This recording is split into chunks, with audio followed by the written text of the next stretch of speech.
अरे कॅमेरा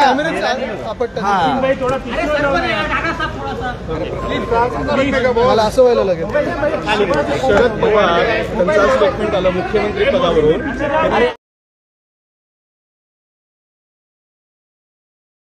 त्यांचं संख्याबळ जास्त, त्यांचं संख्याबळ जास्त, त्यांचा विचार केला जाईल. आताच त्यावर चर्चा करायचं कारण नाही. मला वाटतं महाविकास आघाडीमध्ये हे स्पष्ट आहे की कुठेही लढाई एकामेकांसाठी नाहीये ना आमच्या कोणासाठी आहे. ही लढाई महाराष्ट्राच्या हितासाठी आहे, महाराष्ट्राच्या स्वाभिमानासाठी. आमचं हेच ध्येय आहे की या महाराष्ट्रातून जे महाराष्ट्र द्वेष्टे आहेत त्यांना पळवण्याचं आहे. आज देखील आपण पाहिलं असेल साधारणपणे 256 एकर एवढे सॉल्ट पॅन लँड्स, मिठागराची जागा, हे भूखंड सगळे देत आहेत अदानीला. मुंबई विकायला निघालेले आहेत. महाराष्ट्रात आपण पाहतोय सगळ्यांचे हाल कसे झालेले आहेत. आणि म्हणून आमचं पहिलं हे ध्येय आहे ते हेच आहे की भाजपला पळवा. नाही पण सुद्धा शरद पवार स्पष्ट म्हणाले हे अंतर्गत चर्चेवर होईल. मुख्य गोष्ट हीच आहे कोणी मुख्यमंत्री पदासाठी लढत नाहीये. आम्हाला सरकार ह्यासाठी बनवायचंय कारण जे महाराष्ट्र द्वेष्टे भाजप आहे त्यांना हद्दपार करायचं. पक्षाची मागणी होती की मुख्यमंत्री पदाची चर्चा आम्ही करत राहू. बघा तुम्हाला अजून एक सांगतो, सीट शेअरिंगच्या वेळी खेचाताणी होणार. त्याच्यात असं कोणी वाटून घेऊ नका की काहीतरी तुटतंय, कारण खेचाताणी ही झालीच पाहिजे. नाही झाली तर कोणाची ताकद नाहीये. प्रत्येक सीट ही प्रत्येकाने मागितलीच पाहिजे, मगच आम्ही 288 सीटवर सगळ्यांना मदत करू शकतो. अजित पवारांनी एक ट्विट केलं आहे आणि त्यामध्ये त्यांनी लाडकी बहीण योजनाचं संपूर्ण क्रेडिट हे राष्ट्रवादीला दिलंय. आणि त्यांच्या ट्विटमध्ये फक्त अजित पवारांची लाडकी बहीण असा उल्लेख आहे, ना मुख्यमंत्री ना उपमुख्यमंत्री. आता दुसरे हाफ डीसीएम आणि जे घटनाबाह्य मुख्यमुख्यमंत्री त्यांच्या ट्विटची वाट पाहूया. किंवा कॅबिनेटमधून आपल्याला ऐकायला येतच काय काय होतं तिथे. लेफ्ट राईट करतो. रावसाहेब दानवेंनी काल असं वक्तव्य केलं की उद्धव ठाकरे आम्हाला सोडून गेल्यामुळे लोकसभेला आम्हाला फटका बसला. भाजप पहिल्यांदा खरं बोलले. उद्या राहुल गांधी सांगलीत आहेत. उद्धव ठाकरे जाणार आहेत का? कारण महाविकास आघाडीचं रणसिंग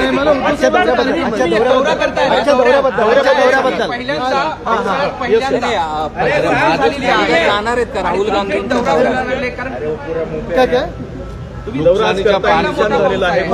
अतिवृष्टी झालेली आहे, वादळी पाऊस होता, नुकसान खूप झालेलं आहे. त्या नुकसानीची पाहणी करायला चाललेलं आहे. माझ्यासोबत संजय राऊत साहेब आहेत, अंबादास दानवेजी आहेत, खैरे साहेब आहेत. आणि महत्वाची गोष्ट म्हणजे हीच आहे की सणावारी आता कुठेतरी ह्या राजवटींनी मदत करणं आणि चांगली भरीव मदत करणं गरजेची आहे.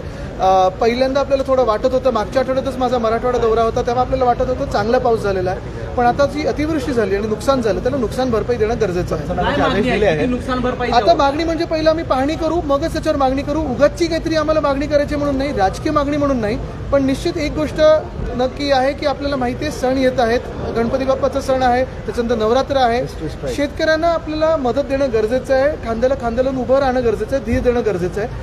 ही सगळी जी आता पंचनामे वगैरेची जी नियोजन असतं ते पंचनामे होत राहतात. प्रशासन आपलं काम करतं. मागच्याही 2 वर्षी आपण पाहिलं असेल जिथे गारपीट झाली, कुठे अवकाळी पाऊस झाला, दुष्काळाची परिस्थिती, या सगळ्या परिस्थितीमध्ये प्रशासन आपलं काम करत होतं.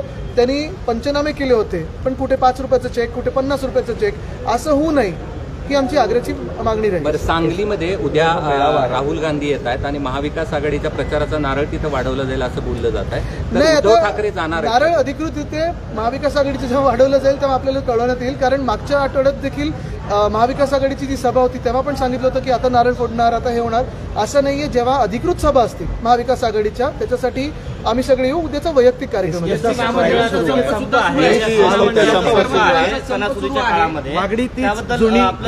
मला वाटतं कुठे ना कुठेतरी जे घटनाबाह्य मुख्यमंत्री त्यांनी बसून तोडगा काढावा, कारण लोकांना त्रास होऊ नये ही प्रमुख भूमिका. देखील दुसऱ्या बाजूला एससी जी संप होतोय त्या ज्या मागण्या आहेत त्या देखील मला वाटतं काही वर्षांपूर्वीच्या आहेत. त्याच्यात कुठेतरी मध्यमार्ग काढावा. आणि त्यावेळी जे ह्यांच्यासाठी रस्त्यावर आले होते भाजपचे काही नेते ते आज कुठे आहेत? त्यांच्या वतीने बोलत आहेत का? एक्झॅक्टली. पण त्यावेळी जे आंदोलन करण्यासाठी भाजपवाले पुढे आग लावत होते, चाव्या मारत होते, ते आज कुठे आहेत? ठीक आहे.